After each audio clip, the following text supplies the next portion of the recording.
The overall goal of this procedure is to detect the presence of a histidine-rich malarial protein biomarker in a sample using a phosphorescent Iridium probe.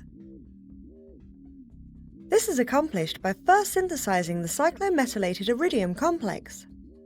After a rapid chloride bridge splitting of the parent dimer complex, the cyclomethylated Iridium complex can be isolated and purified for use in the assay. The second step is to validate the interactions of the probe with various amino acids to ensure its specificity for histidine alone.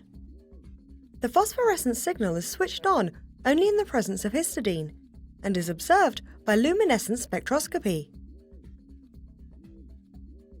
Next, as proof of concept, the Iridium probe is titrated with a peptide mimic of the malarial biomarker histidine-rich protein 2 to determine the limits of detection in solution.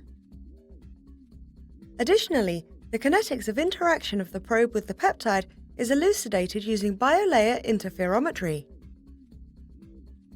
The final step is to immobilize recombinant histidine-rich protein on the surface of nickel-NTA magnetic particles and assess the limit of the detection of the protein using the probe.